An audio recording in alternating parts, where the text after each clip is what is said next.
All right, today I'm working on a 2013 Ford Escape 1.6 turbo. It should be similar to the other Fords, the Transits, any previous Fords is pretty similar. And what we're going to be doing today is going to be the transmission drain and refill. Our fill plug is going to be right there. As you can see, you're just going to pop off that little cap, and then you're going to go right under the vehicle. Normally you would have a splash shield, but this one's missing. So right there is going to be your fill plug right there. Or not your fill plug, that's going to be your level plug. And then there's your drain plug right there. That's going to be a 7/16 size. And then that little level plug is going to be the level 15. The level plug is going to be 14 millimeter.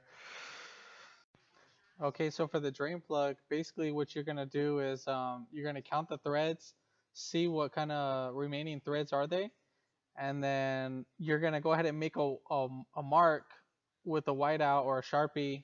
So you're going to mark on the housing and the plug, and then you're going to go ahead and back it out, because that is a tapered style plug. So you can keep tightening it, and then you'll end up messing the threads.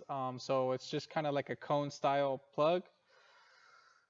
And once you get that drained out, so we're going to go ahead and take off the plug.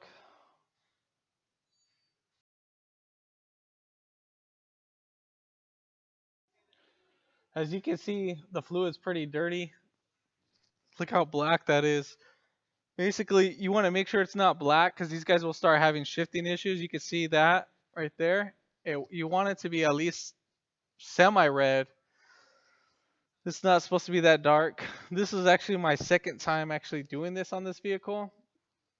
So obviously I'm going to probably do it another time. So I'm going to do it the third time.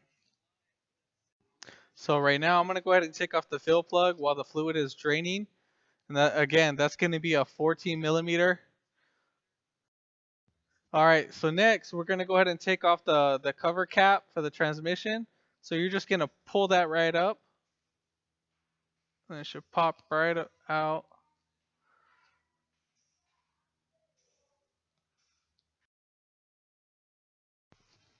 So you can see right there, that's how the plug is.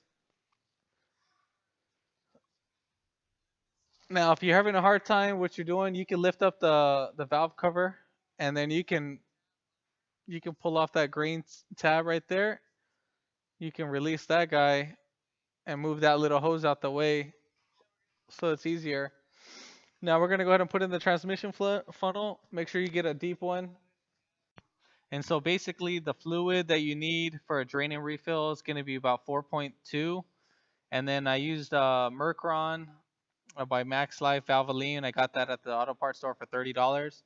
And then make sure you have the level plug open, because if not, you're gonna have too much pressure and it's gonna blow right up in your face, all the fluid.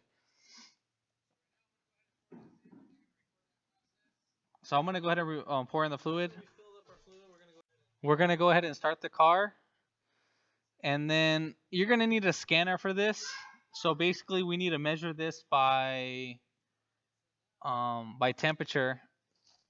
So I'm gonna access this, go into the transmission data, and this will kind of help you out identify it, because you need to get it to operating temperature and measure the temperature from 185 degrees, I think. You're looking for the transmission temperature sensor, not the engine coolant temperature. So we're looking for the transmission. Let me see. I'm on the. See, it's right there at 93.9 degrees. So we're gonna let it idle and warm up until it gets to about 189. That's what it is, 189 to 200 degrees. And then basically what you need to go ahead and do is check the fluid. If it starts pouring out the fluid, the level plug, then basically you need to add a quarter increments of transmission fluid. And if it starts pouring out, you need to go ahead and stop it by putting back on the level plug. And you need to make sure that the car is leveled. I have it jacked up in the rear, and I have it up on ramps. So we're gonna go ahead and let this idle and warm up, and then we'll probably get back to the video on that.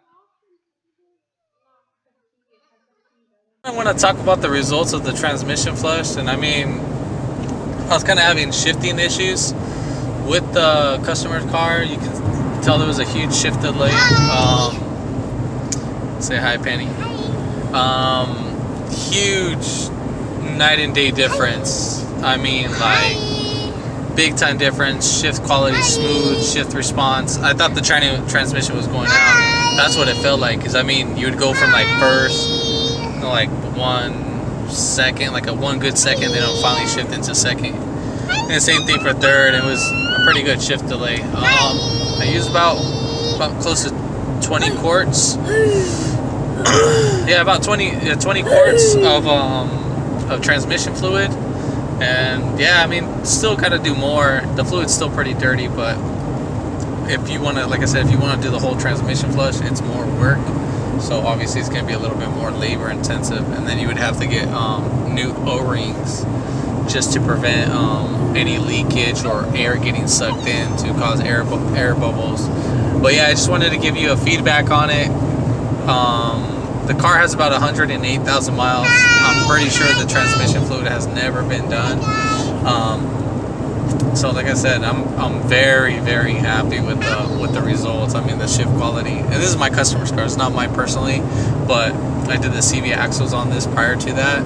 And when driving it, after I finished doing the CV axles, yeah, I mean, you can just feel the shift lag and all that, and the shift response. I mean, obviously when you do the whole, you can feel like a kind of like less power. It doesn't have that shifting performance that you would like, and that shift quality that you would want. I mean, as versus getting a new car when you first get into it. But I have a Ford, unfortunately. Not a Ford guy, I'm a Chevy guy, but I have a work fan that's a Ford, so I hate the transmission style of this vehicle.